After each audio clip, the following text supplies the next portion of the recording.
মাঝে কয়েকটা দিন যে পরিমাণে গরম পড়েছিল তখন আমার অনেক কিন্তু হাতের কাজ ছিল, জানো তো।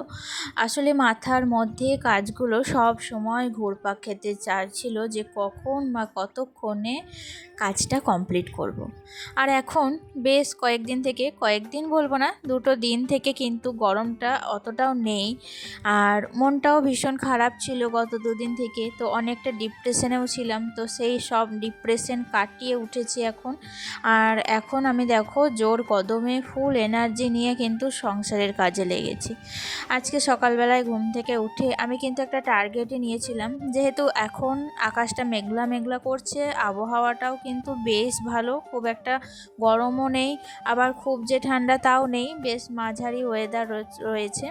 তো ফুল অন এনার্জি নিয়ে আজকে আমি আমার বেডরুমটাকে ডিপ ক্লিনিং করব। আমি ঠিক করেই রেখেছি, অনেক দিন থেকে দেখছিলাম যে জিনিসপাতিগুলোয় প্রচুর ধুলো বা প্রচুর ঝুল পড়েছে, সেগুলোকে ভালো করে পরিষ্কার করব। তো প্রত্যেক দিন যেটা করতে হয় সেরকম ক্লিনিং তো প্রতিদিনই করছি, কিন্তু আজকে না সবটা গভীরভাবে কিন্তু ক্লিনিং করব।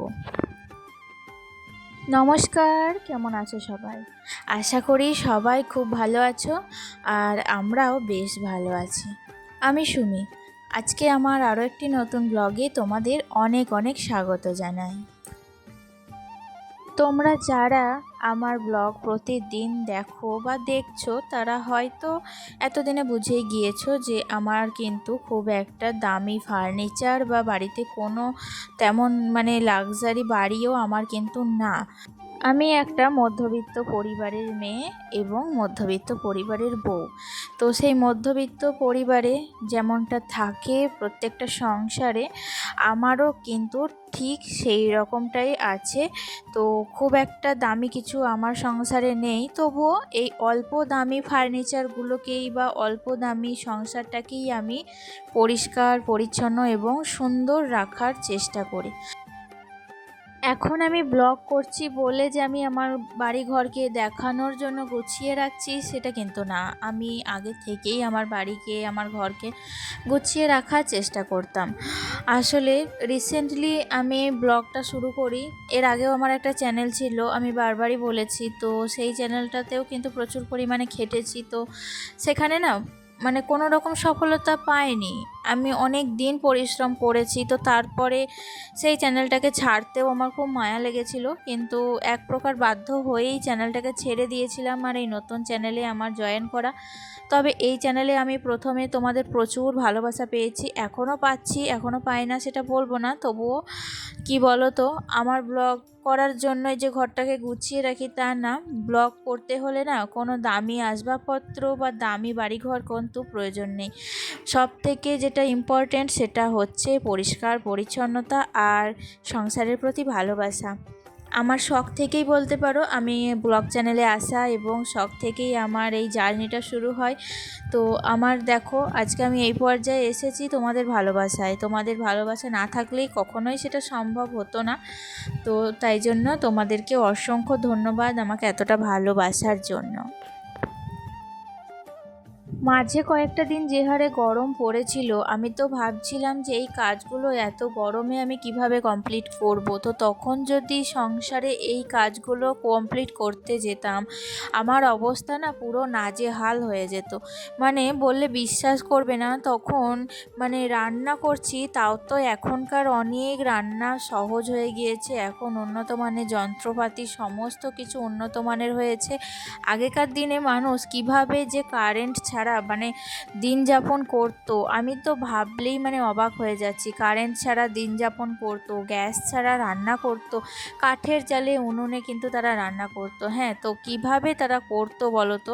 এখনকার দিনে মেয়ে বউরা কিন্তু সেই সমস্ত রকম সুযোগ সুবিধা পাওয়া সত্ত্বেও এতটাই নাজেহাল হয়ে যাচ্ছে। তো আগেকার দিনে মানুষরা কিন্তু একটু আলাদা রকম পরিস্থিতির সাথে মানিয়ে নিতে পারতো। এখনকার দিনের মেয়েরা কখনোই সেই পরিস্থিতির সাথে মানিয়ে নিতে অভ্যস্ত নয়, কারণ তারা জন্ম থেকেই তো এরকমটা দেখছে, তাই না? তবে মিথ্যা কথা বলবো না, আমার বাবার বাড়িতে কিন্তু কাঠের জালে এখনও পর্যন্ত রান্না হয়। তো সেখানে কিন্তু আমরাও মাঝে মধ্যে কাঠের জালে আমরা ছোট থেকে রান্না করেওছি।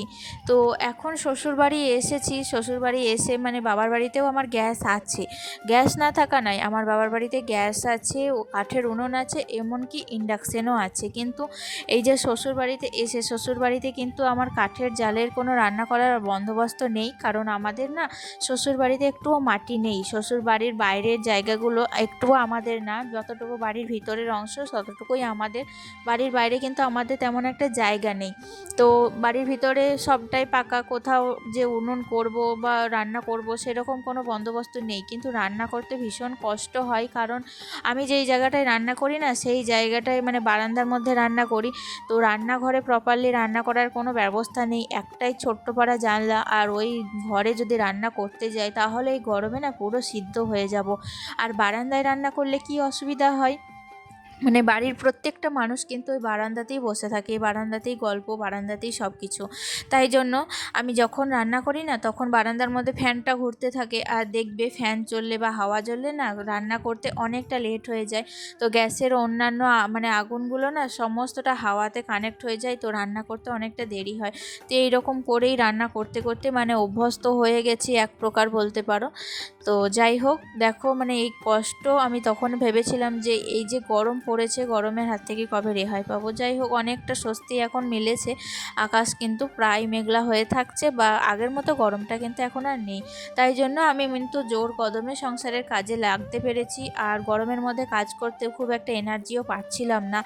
আর এই যে মেঘলা আবহাওয়া হয়েছে, এখন কিন্তু ফুল অন এনার্জি নিয়ে দেখো সংসারের কাজগুলো করছি। বেডরুমটা তো ভালো করে নিচের ক্লিনিং করে নিলাম, তারপর বিছানার বেড কভারটাকেও কেচে এখন কিন্তু মেলে দিলাম হাওয়ার মধ্যে। আসলে প্রথমে কি বলতো, বিছানার মধ্যে বেড কভারটা তুলিনি, কারণ যত ধুলো বালি ঝুল সমস্তটা ওটাতে পড়েছিল। তারপর ওটাকে তুলে একটা ফ্রেশ বেড কভার পেতে দিয়েছি।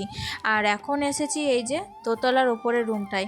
আর কি বলতো, এই যে গরম পড়েছিল না, গরমের সময় একতলাতে যদিও বা কাজ করা যেত, এই দোতলার ওপরের কোনো কাজ করাই কিন্তু সম্ভব যেত না, কারণ আমাদের দোতলার ওপর প্রচণ্ড গরম। আর এই প্রচণ্ড গরম মানে আমরা না তার জন্য কিন্তু গরমের সময় দোতলাতে থাকতেও পারি না। ওই সকাল সকাল যতটুকু কাজ ততটুকু করে নিই, তারপর কিন্তু নিচে তলায় চলে যাই।